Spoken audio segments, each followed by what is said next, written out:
Tá chegando a hora de mais um Papo da Madrugada, aqui no Instante News. Ponto 1.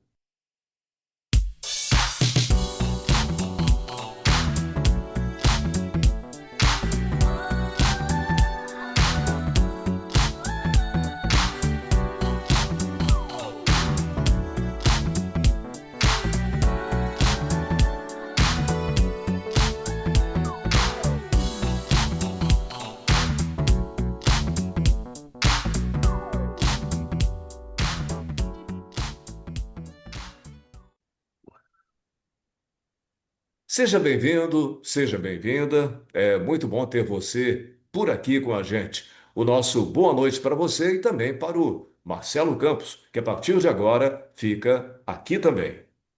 Boa noite, Ronaldo, e uma ótima noite para você que a partir de agora participa desse papo da madrugada, né? É isso aí. E tem gente que anda dizendo por aí que o jogo está virando, Marcelo. Olha só. Uma postagem da Real Liberdade Real Independente, por aí, né? É urgente, breaking news. Voto impresso aprovado na CCJ. Agora o PT e a esquerda não ganham mais eleição nem para representante da Associação de Moradores de Bairro. O jogo está virando, hein? Vamos ver. O voto impresso foi aprovado hoje pela Comissão de Constituição e Justiça durante a votação do Código Eleitoral. O texto segue agora para análise do plenário. O Código Eleitoral sintetiza toda a legislação sobre o assunto, inclusive resoluções do TSE. Depois de muita negociação, voto impresso. Vamos votar sim, a favor do voto auditável. A população quer isso. Isso vai dar segurança às eleições. Vai anular discursos para aqueles que são contra o voto auditável, mas pelo menos vão ganhar. Acabou essa discussão. E por 14 votos a 12 foi aprovada a exigência do voto impresso nas eleições. Parabéns, CCJ! O pessoal está otimista demais, Marcelo? Pois é, Ronaldo, existe ainda um trâmite até isso ser aprovado, olha só. O projeto aprovado na CCJ, ele precisa ser despachado para o plenário da Câmara e ser colocado em pauta para votação pelos deputados. Mas cabe ao presidente da Câmara, Hugo Mota, pautar. E se houver resistência, pode haver manobra para adiar ou modificar o texto. E aí você vê, diante da aproximação aí entre o Mota e o Lula e até o PT, é bem provável que ele se torne um obstáculo, né? Mas se for ao plenário, o projeto de lei precisa ser aprovado pelos deputados em votação final. Mas podem ser apresentadas emendas, destaques, alterações. E isso pode mudar pontos sensíveis, por exemplo, quem define o quórum, os percentuais de auditoria, as regras de recontagem, tem um monte de coisa por aí. E aí, o projeto ou o novo Código Eleitoral que inclui o voto impresso auditável vai ser analisado no Senado. Primeiro, nas comissões, incluindo aí a CCJ do Senado, depois no plenário. E é bom lembrar que no Senado já houve disputas aí sobre esse tema e também divergências, né, sobre quarentena para agentes públicos, punições para fake news, entre outras coisas.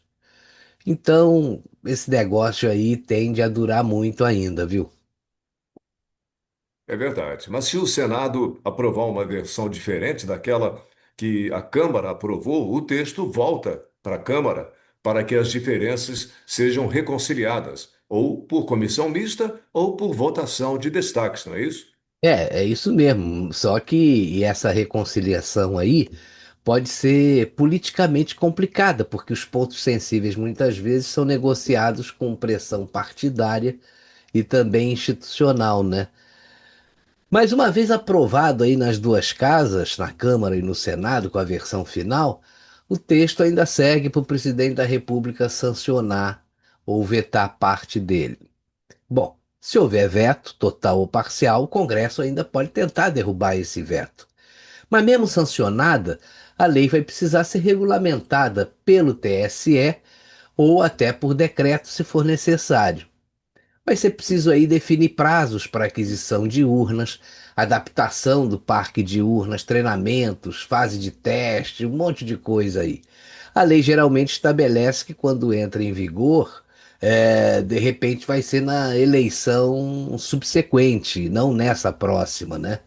Se faltar prazo aí para operacionalizar essa compra de urnas, teste, capacitação, pode haver questionamentos jurídicos ou prazos prorrogados.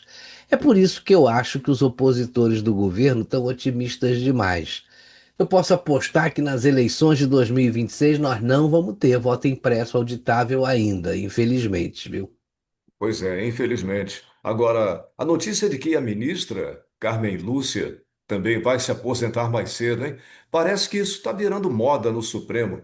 Mas eu gostei do que disse o deputado Luiz Felipe de Orleans e Bragança.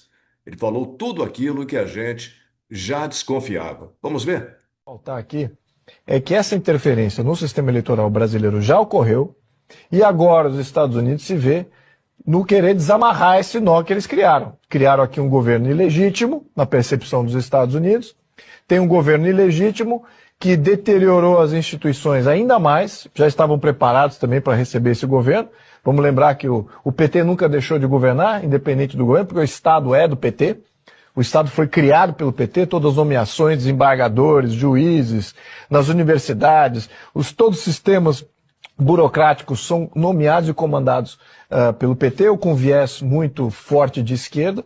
Então bastou só entrar esse líder, entre aspas, meramente popular, para justificar que teve aí um processo de fato democrático, para a máquina toda fascista, socialista, começasse a funcionar contra a população brasileira. E é isso que a gente está vendo agora. E quem ajudou nesse processo foi os Estados Unidos. Houve interferência. Agora, ele tem que desamarrar esse nó. Por quê?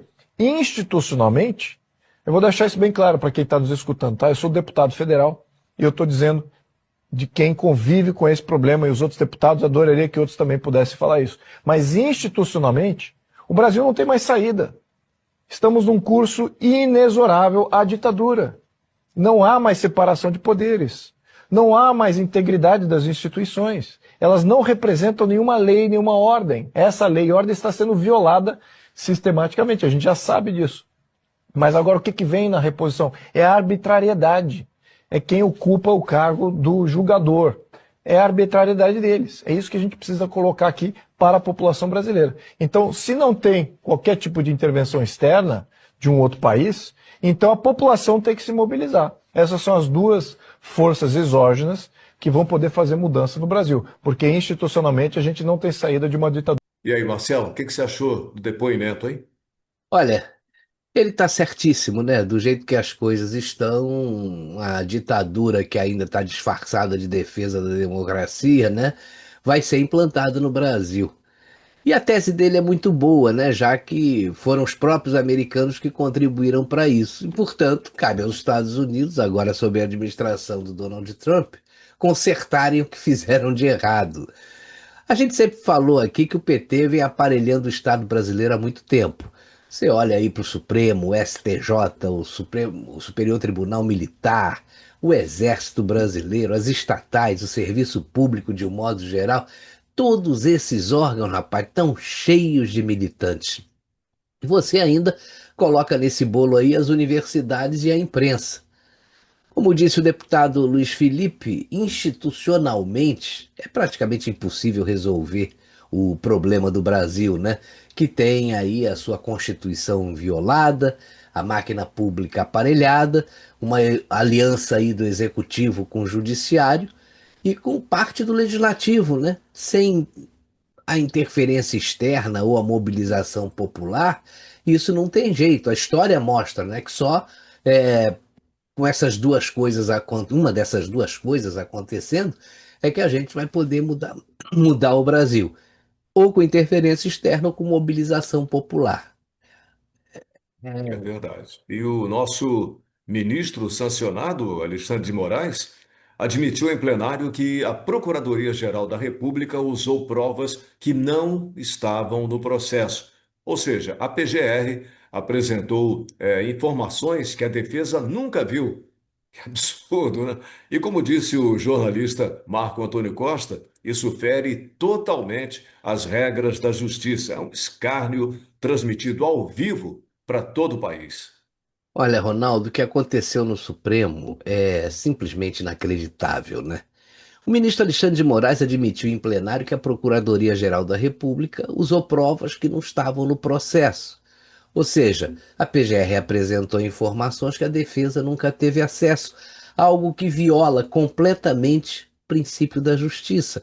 Eu fico assim, pasmo, como a OAB fica calada, não se pronuncia, não fala absolutamente nada, né? Isso não é um detalhe técnico, né? Isso é ilegal, imoral e também perigoso. Porque se até o Supremo ignora as próprias leis, o que que sobra para o cidadão comum? Como é que alguém pode confiar num sistema de justiça que se coloca acima da Constituição, né? O que a gente está vendo é um escárnio, transmitindo ao vivo aí diante de todo o país. E o pior, sem consequência, sem vergonha e sem limites. O Brasil, ele precisa urgentemente de juízes que respeitem a Constituição e não de autoridades que se sintam acima dela, né? A justiça não pode ser instrumento de poder, ela tem que ser o limite do poder, né? É isso. As coisas no Brasil estão muito escancaradas, né? Tão escancaradas que nem a Rede Globo está conseguindo segurar a onda. Olha só. O ministro do Supremo Tribunal Federal, André Mendonça, bloqueou 390 milhões de reais em bens e valores do Sindicato Nacional dos Aposentados, Pensionistas e Idosos. O sindicato e os dirigentes foram alvos da operação que investiga descontos indevidos em aposentadorias e benefícios do INSS. A PF e a Procuradoria-Geral da República apresentaram ao Supremo indícios de movimentações financeiras do Sindinap típicas de lavagem de dinheiro.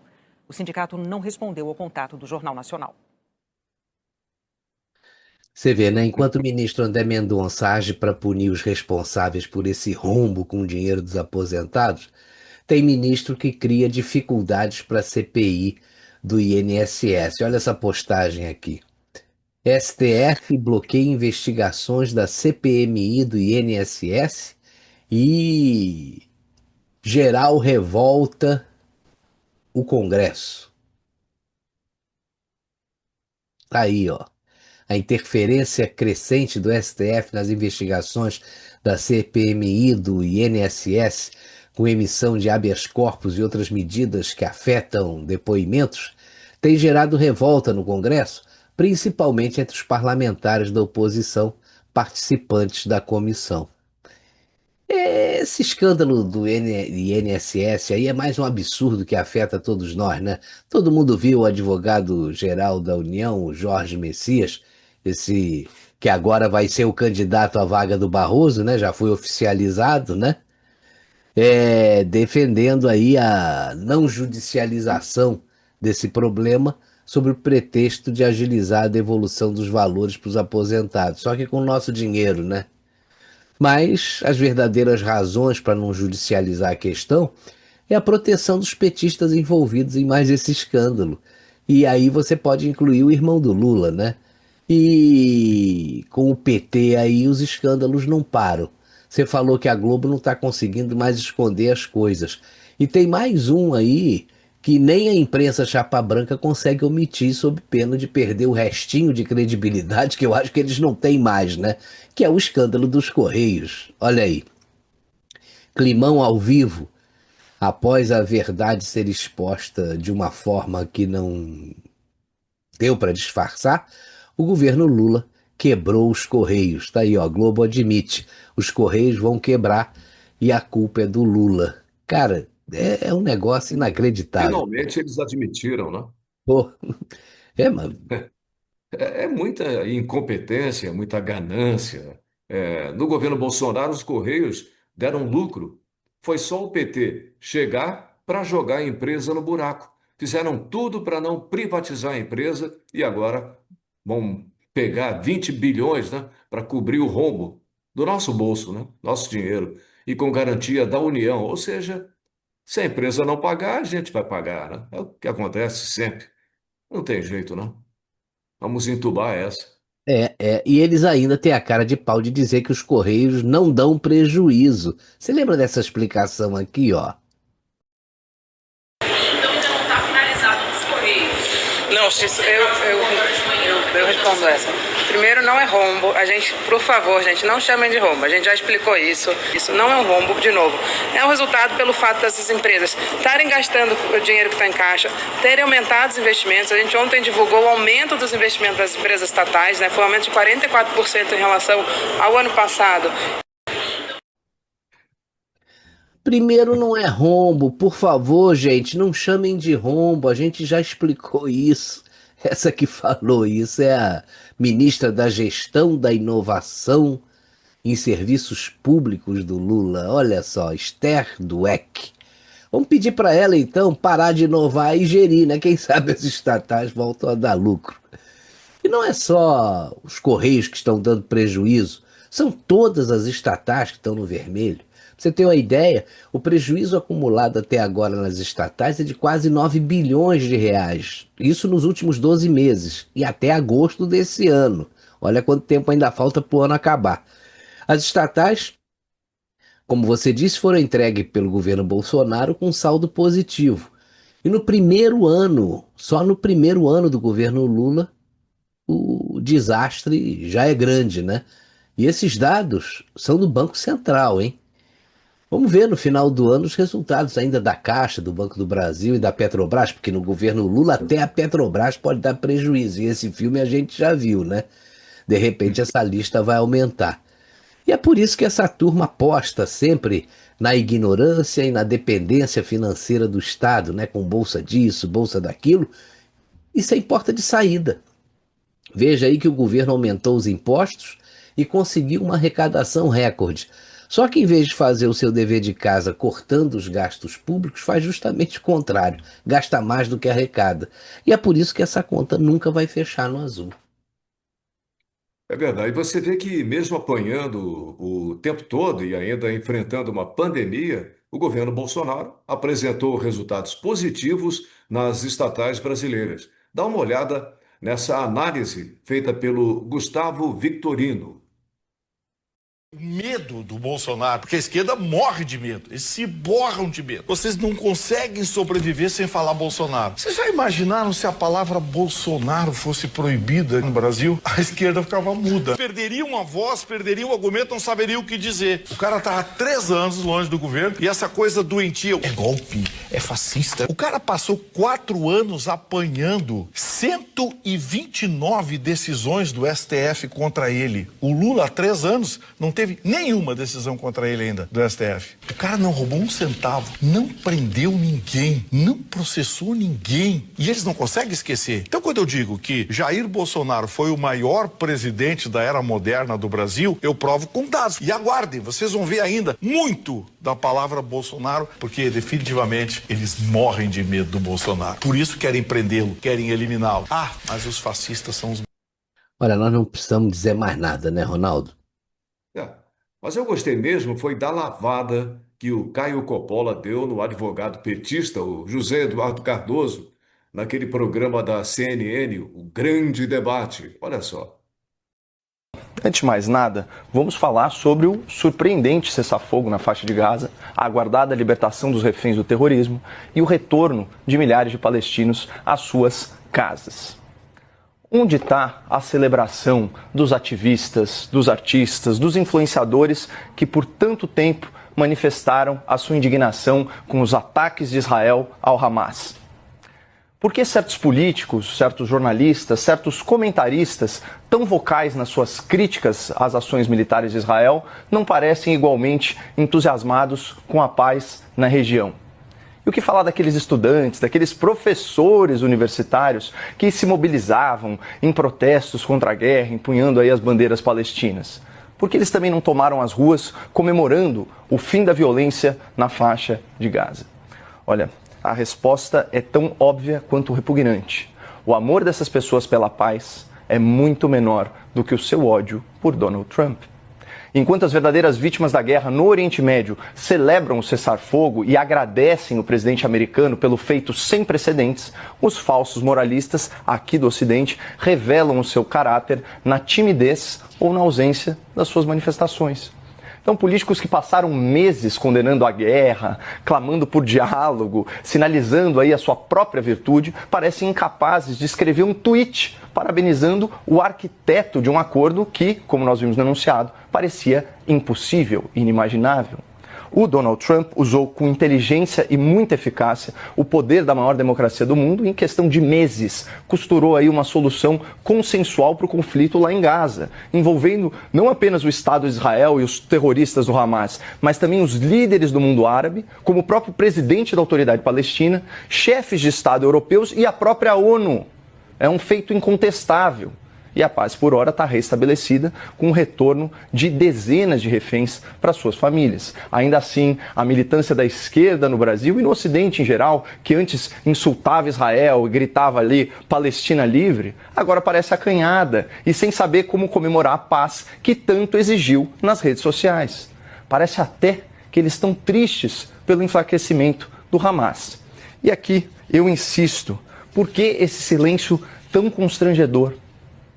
A hipocrisia calando fundo.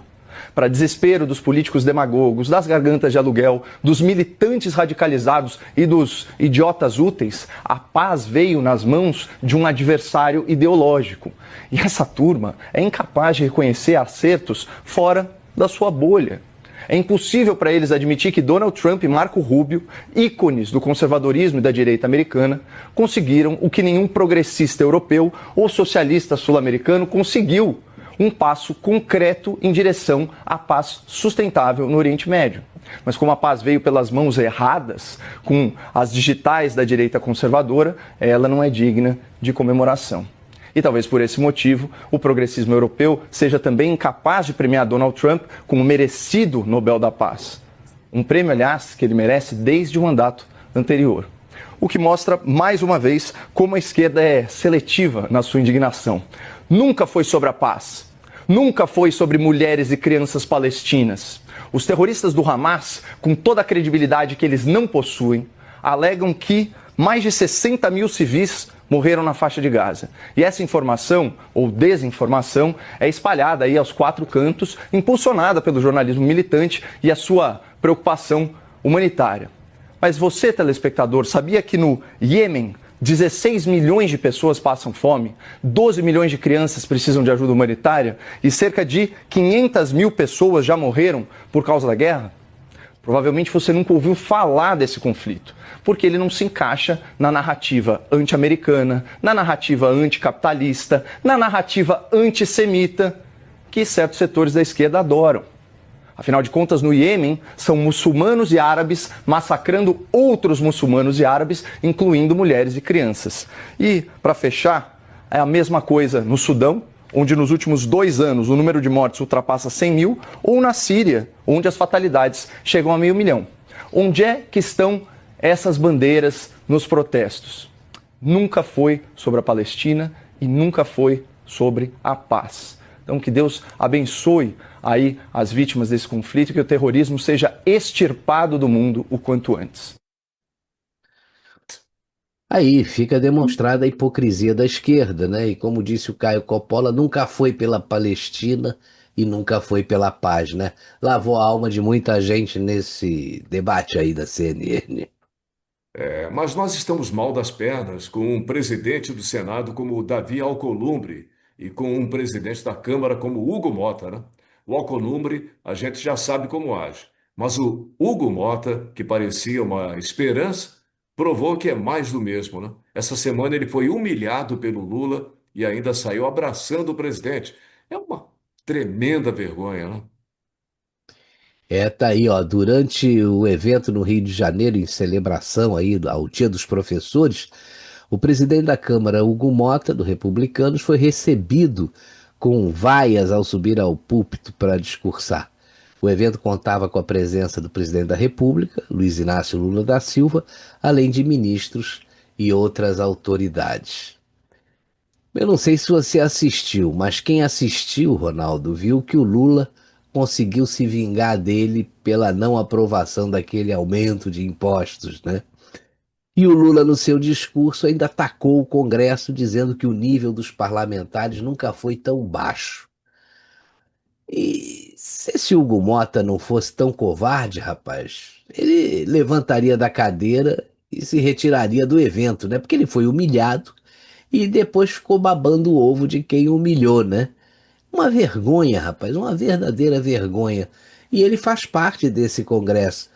Mas depois, numa entrevista a Miriam Leitão, ele disse que o Lula estava se dirigindo à direita, ou à extrema direita, né? Só que ele representa todos os parlamentares, jamais poderia ter dito uma coisa dessas, né?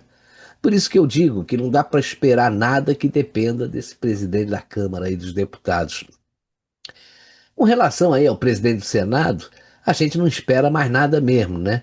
A esperança é que isso mude aí em 2026, se o STF não resolver caçar ou impedir a eleição dos verdadeiros parlamentares de direita, que são os únicos que podem fazer alguma coisa pelo país. Porque do Centrão a gente não pode esperar nada também, né? Eles só querem aí o espólio do Bolsonaro. Você vê uma coisa, né? Até agora, rapaz, nem o governador Tarcísio ou nenhum outro governador que se diz de direita saiu em defesa da libertação do Bolsonaro, que está preso ilegalmente. Quer dizer, as máscaras acabam sempre caindo, né? A gente vê que o que esse pessoal quer é o Bolsonaro ou qualquer outro membro da sua família fora das disputas do ano que vem. Você vê agora que já desenterraram um outro inquérito aí do Bolsonaro, de interferência na Polícia Federal, o Gonê, né? O De procurador. 2022, né? Pois é, cara, eles querem, rapaz, eles não Reabriram o conseguem inquérito. viver sem arrumar alguma coisa para condenar o Bolsonaro e tirar ele de vez da disputa eleitoral. Isso me parece medo, viu? Ah, com certeza. Mas a gente não pode deixar de mostrar a coragem, né, do cantor Zezé de Camargo, né? Um artista com coragem de verdade. Olha aí, a Elisa Bron colocou na internet, né? Zezé de Camargo mostrou que não tem medo de se posicionar. Levantou a camisa pela anistia aos presos do 8 de janeiro e deu voz à luta de milhões de brasileiros. Por outro lado, a cantora Alcione homenageou o ministro Alexandre de Moraes, que foi assistir seu show, e a maior parte da plateia ainda gritou sem anistia. Só que essa alegria de sambista durou pouco, né? A repercussão nas redes foi tão grande, rapaz, que ela não conseguiu vender todos os ingressos para os outros shows, ou para o outro show que ela fez na capital. E aí, vale a pena a gente ver essa caricatura aqui, o Ronaldo. Quero dedicar esse show dessa noite ao nosso ministro Alexandre de Moraes. Ele nos deu essa honra de vir aqui hoje assistir meu show. É ridícula, né? Ridícula. Bom, mas agora que o acordo de paz está em andamento, eu tenho um convite para você. Vem pra Gaza você também. Vem! A partir do dia 14 de outubro, ou seja, logo ali, depois de amanhã, estará liberada a entrada para Gaza. E todos aqueles que falaram Palestina Free e quererem levar ajuda humanitária, nada mais atrapalha. Não precisa nem mais vir de flotilha. É só pegar um avião para o Egito e entrar pela entrada de Fatah. Estará aberta. Todos estão convidados a vir.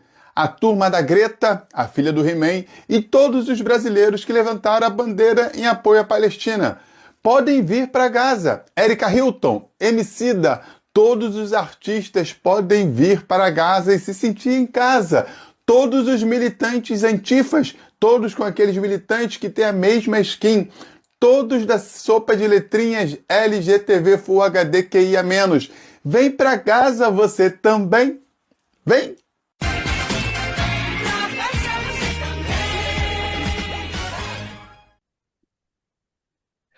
Vem para Gaza você também, né?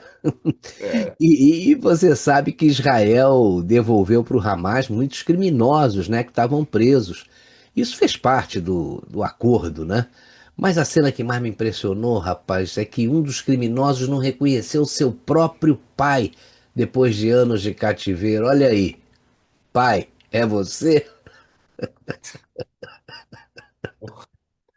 E Na última quinta-feira, o chanceler Mauro Vieira teve um encontro com o secretário de Estado americano Marco Rubio.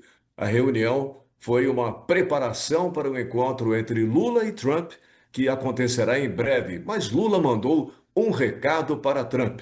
Olha só. Vou levar jabuticaba para você, Trump. Vou levar jabuticaba para você, Trump. Para você, Trump. Vou levar jabuticaba para você, Trump. Vou levar jabuticaba para você, Trump.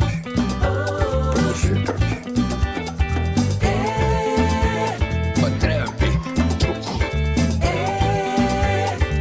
Jabuticaba para você, Trump. Ele vai tomar vocês. Vou levar jabuticaba para você, Trump.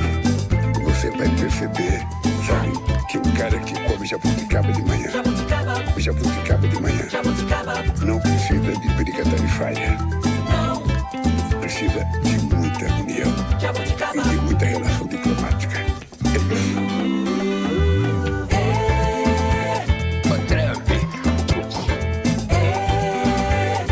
Ele vai tomar vocês.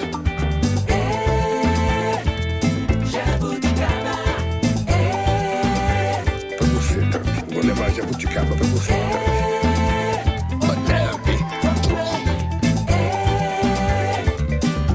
Vou levar jabuticaba pra você, Trump. Pra você, Trump. Pra você, Trump. Jabuticaba pra você, Trump. Olha, Ronaldo, eu só não sei o que que o Trump vai fazer com essa jabuticaba. Mas tudo bem, quando eles se encontrarem a gente vai saber, né? É verdade. Bem, gente, nós ficamos por aqui. Foi muito bom ter você aqui com a gente. Semana que vem tem mais. Muito boa noite, Marcelo Campos. Olha, boa noite para todo mundo, um ótimo fim de semana. No sábado que vem a gente tá de volta com mais um Papo da Madrugada. Tchau.